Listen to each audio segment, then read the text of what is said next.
Bonjour une fois de plus, bien-aimés dans le Seigneur. Bonjour Paul-Olivier. C'est encore un des privilèges. Alléluia. Amen. D'être vivant et d'être devant le Seigneur.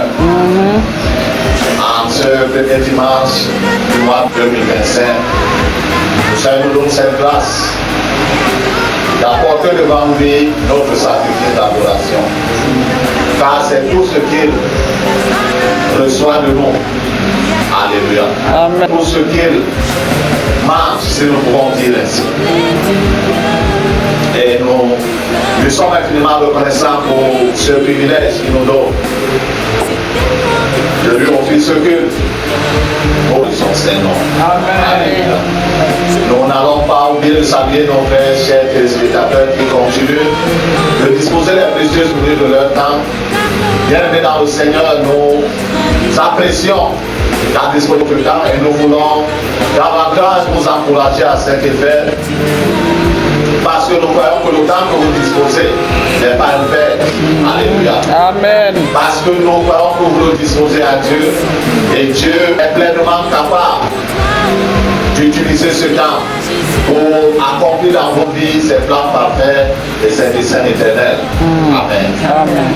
Nous saurions avancer davantage sans nous remettre Seigneur et nous permettre d'entrer dans cette autre phase de ce programme ce matin. Nous voulons être éclairés et édifiés dans sa parole. Et parce que c'est sa parole, nous avons besoin de ça. Nous avons besoin de la conduite de son esprit pour que son Seigneur puisse être glorifié dans nos vies pendant que nous écoutons. Alléluia. Seigneur et Seigneur éternel, Père, te levons en ce matin, nous bénissons ton nom. Au nom de Jésus-Christ de Nazareth, nous connaissons la grâce que tu nous fais, Seigneur. Oh Dieu, honoré à cela, nous pouvons faire éternel devant toi. La grâce, Seigneur, de poursuivre ce programme jusqu'à cet instant. Nous ne sommes rien, nous ne pouvons rien. Notre intelligence est, Seigneur, notre roi et notre Dieu, très petite, pour pouvoir, au Père éternel, notre Dieu, tirer profit, Père éternel, de ta parole. C'est pourquoi nous voulons ce matin, Seigneur, que tu nous accordes par ton esprit, Seigneur, notre Dieu. Oh Père éternel, oh Seigneur, notre Dieu, notre roi des soleils, et un cœur de disciples, Seigneur, notre Dieu. Yes. Et encore ouvrir notre entendement et notre compréhension spirituelle ce matin. Au travers de ce partage, nous trouver, oh Père éternel, édification, nous puissions trouver éclairage, nous puissions trouver réconfort, nous puissions trouver, Père éternel, notre roi, illumination, nous pouvons trouver, Père éternel, même la guérison, Seigneur. Parce que ta parole nous fait du bien. Amen. Notre roi et notre Dieu, par notre contrôle absolu, par ton esprit conduit, mon Seigneur, dans ce partage, au nom de Jésus-Christ de Nazareth. Amen. Amen. Nous asseoir bien aimés dans le Seigneur. Nous voulons clôturer avec ce thème que nous avons introduit dimanche passé. À la suite de ce constat triste et surtout indéniable dans le cœur, l'humanité, particulièrement ces derniers jours, est plongée. Une perte de repère qui ne dit pas son nom. Alléluia. Amen. On ne peut pas l'oublier. L'être humain montre aussi jusqu'à quel point il est perdu.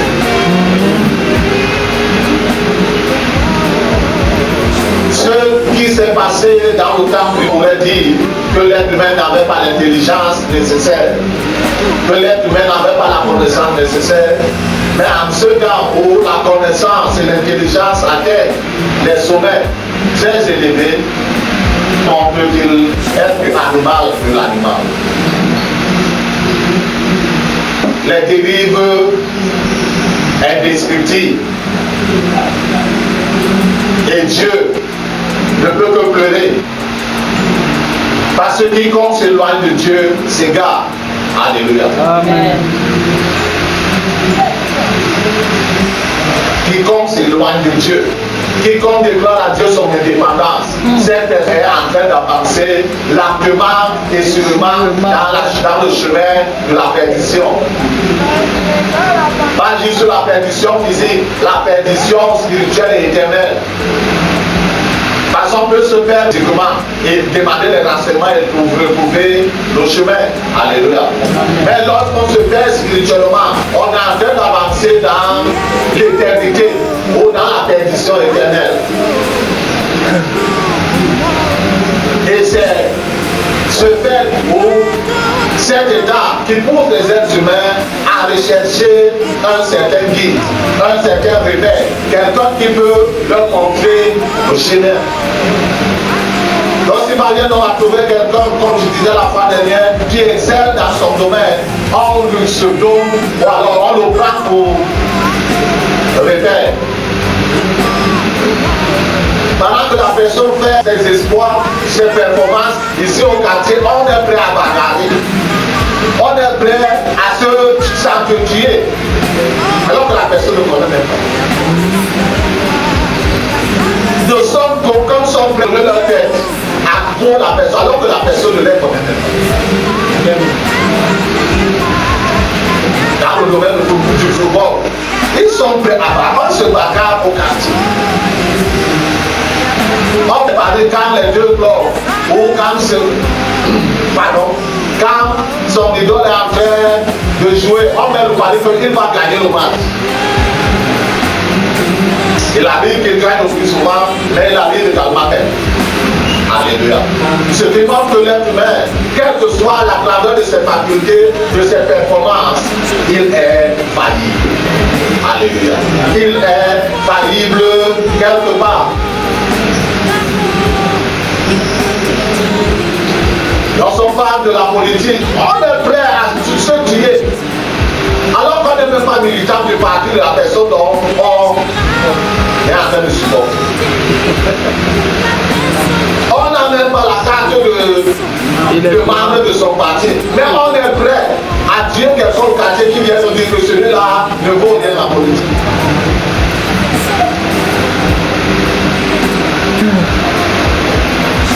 Quel domaine parlerons-nous? Alléluia. Amen. Je peux pas dire ici qu'on ne doit pas voir des êtres humains comme un modèle. Modèle véritable. Le modèle parfait d'être le Seigneur Jésus-Christ. Amen. Parce que c'est lui seul qui nous garantit non seulement le chemin de la vie ici, mais le ciel éternel aussi. Amen. Ça veut dire qu'en tant que leader politique, on devrait s'approcher au Seigneur Jésus-Christ. Alléluia. C'est pas l'être humain qui a inventé la politique. Alléluia. Non, c'est pas l'être humain.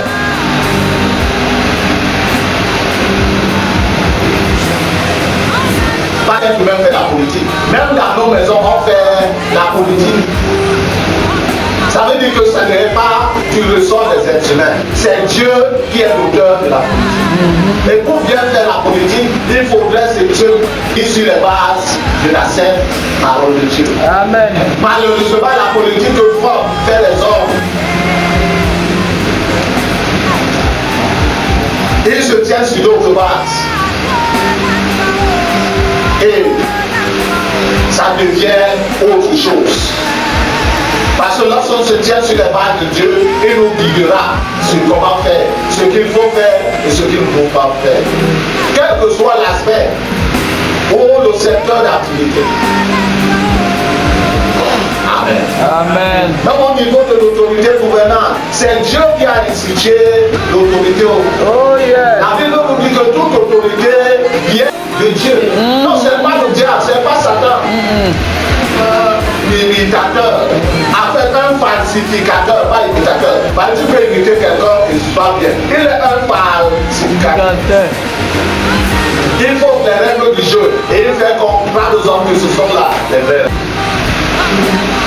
Alléluia. Nous continuons donc dans notre thème. À qui d'autre irions-nous?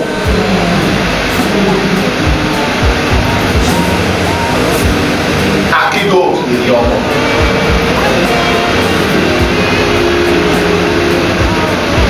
Nous voulons lire dans le livre des Psaumes, chapitre 73, 25 au verset 28.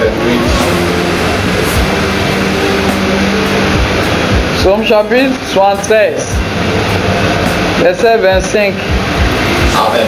à 28. Et le nom de Jésus. Amen. Quel autre aurais-je au ciel que toi? Et sur la terre, je ne prends plaisir qu'en toi. Ma chair et mon cœur peuvent se consumer.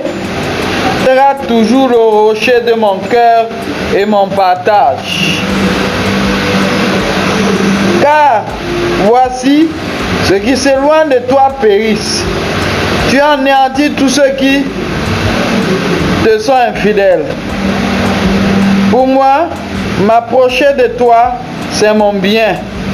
Je place mon refuge dans le Seigneur l'Éternel afin de raconter toutes ses... Hébreux Amen. chapitre 6, verset 17 à 20. Hébreux chapitre 6, verset 17 à 20. Hébreux chapitre 6, verset 17 à 20, je lis au nom de Jésus. C'est pourquoi je voulais montrer avec plus d'évidence aux héritiers de la promesse l'immuabilité de sa résolution intervint par un serment, afin que, par deux choses immuables, dans lesquelles il est impossible que Dieu mente, nous trouvons un puissant encouragement. Nous donc, le seul refuge a été de saisir l'espérance qui nous était proposée. Verset 19. Cette espérance, nous la possédons comme une ancre de l'âme, sûre et solide.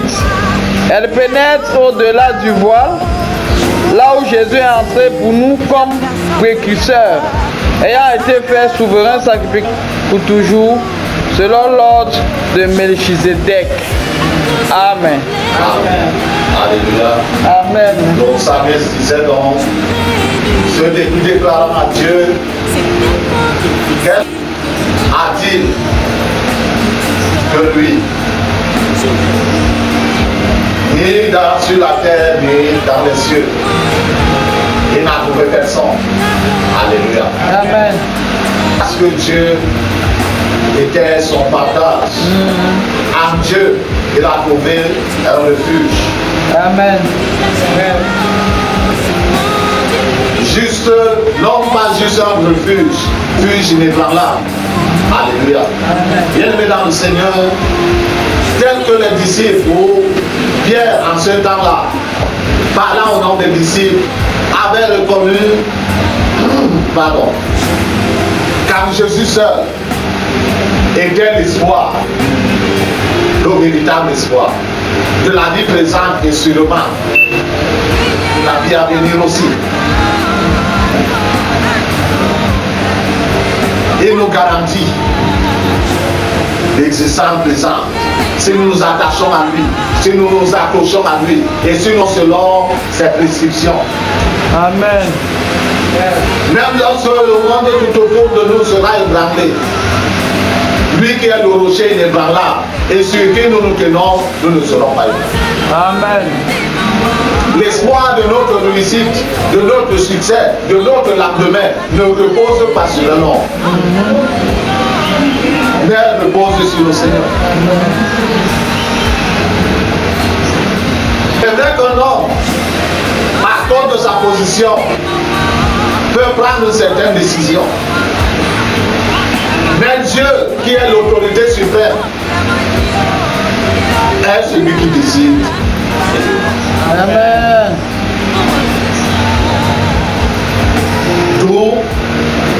Tous les regards du vrai se tourner vers celui-là, de l'histoire de l'humanité.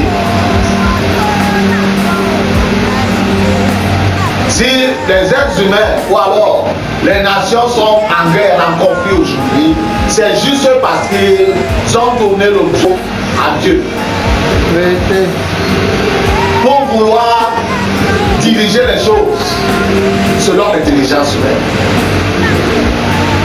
Comme je disais tantôt, le diable n'a institué aucune autorité.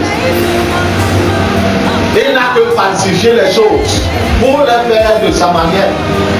Et pour tromper les êtres humains, que pour être élevé en autorité, il faut t'attacher à moi, il faut t'attacher à moi, il faut t'allier à moi. Pour réussir dans quel domaine, il faut t'attacher à moi, il faut avoir un contrat avec moi. Lui aussi est une créature. Ça veut dire que lui aussi a des failles. Parce qu'il ne remplit pas toujours le contrat. Il commence bien à remplir le contrat. Lorsque sa proie, cet être humain, est engagé jusqu'au cou, il change de verset. Il change de parole. Mais Dieu est le seul qui promet et qui réalise sa promesse. Amen. Et non seulement il a promis, il a juré également. Alléluia. Amen. Et sur la base de ces deux choses, Dieu ne peut mentir.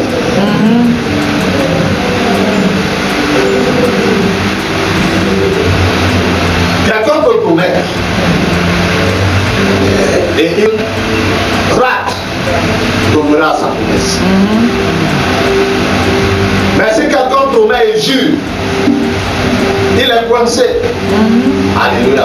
Amen. Dieu pour garantir à ceux qui croiraient en son Fils, donc par rapport seulement à cette vie présente, mais aussi par rapport à la vie à venir, que ce qu'il a dit, il le fera, il a promis, et il a. Il parlait à Abraham en ce temps, mais il regardait au reste des nations, pas juste à la descendance physique d'Abraham. Il regardait jusqu'aux confins de la terre, à ceux qui ont le message de l'évangile et qui croiront à celui-là qui leur a été annoncé. Jésus-Christ de Nazareth, le sauveur de l'humanité. Amen. C'est lui qui a accepté porter sur lui les péchés de tous les autres, de toute la race humaine. Il a été condamné parce qu'il avait pris la place de tout être humain.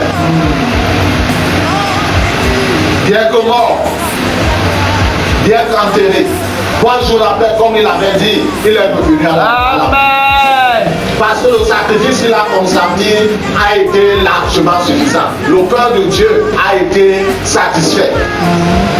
Et la colère que Dieu a été dégagée.